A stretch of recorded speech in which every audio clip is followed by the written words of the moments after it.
আলাইকুম প্রিয় দর্শক, এই মাত্র পাওয়া সবচেয়ে বড় খবর। 24 ঘন্টার মধ্যে দেখা যাবে বিরল এক মহাজাগতিক ঘটনা। এবার 7ই সেপ্টেম্বর রবিবার রাতেই দেখা যাবে এই বছরের দীর্ঘতম চন্দ্রগ্রহণ। হঠাৎ রাতের আকাশ থেকে হারিয়ে যাবে চাঁদের আলো, চারদিক যেন অমাবস্যায় রূপ নিবে। টানা 5 ঘন্টা চলবে এই চন্দ্রগ্রহণ। এই এক ভয়ানক দৃশ্য সাক্ষী হতে চলেছে গোটা বিশ্ব।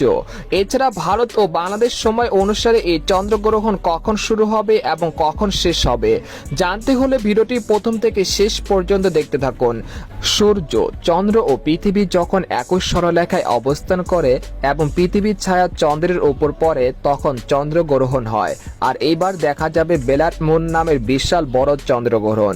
এটি দেখা যাবে 7ই সেপ্টেম্বর রবিবার রাতের আকাশে, যা দেখার জন্য অধীর আগ্রহে বসে আছে বাংলাদেশ ও ভারতবর্ষ সহ সারা বিশ্বের মানুষ।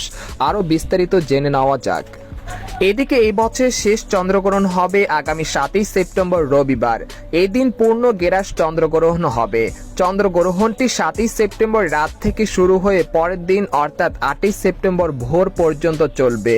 মোট 7 ঘন্টা 27 মিনিট স্থায়ী হবে গ্রহণটি।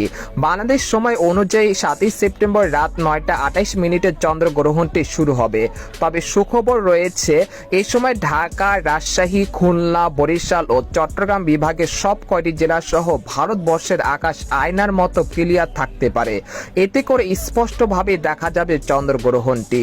এদিকে ওই দিন চন্দ্রগ্রহণটি পূর্ণাঙ্গভাবে দেখা যাবে এমন স্থান হলো পূর্ব ইন্দোনেশিয়ার হিলা দ্বীপ থেকে শুরু করে পশ্চিম কেনিয়ার মোম্বা শহর পর্যন্ত। এই দুই প্রান্তের কিছুটা পূর্ব পশ্চিমীয় আংশিক গ্রহণটি দেখা যাবে। তবে উত্তর আমেরিকা, ক্যারিবিয়ান অঞ্চল ও দক্ষিণ আমেরিকার প্রায় 90% এলাকা থেকে এটি দেখা যাবে না। গ্রহণ এর জন্য কোনো প্রকার সাবধানতা অবলম্বন করা লাগবে না।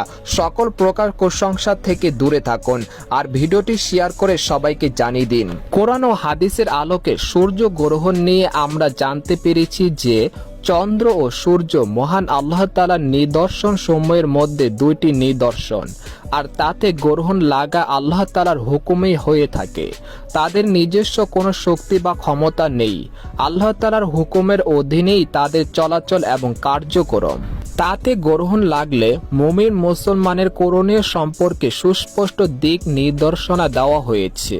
সুতরাং চন্দ্রগ্রহণ এ সময় বেশি বেশি দোয়া করা, তাসবিহ পড়া, তাওবা ইস্তেগফার করা, নামাজ পড়া এবং দান সৎকার আবশ্যক কর্তব্য। তো এই ছিল সূর্যগ্রহণের সর্বশেষ খবর।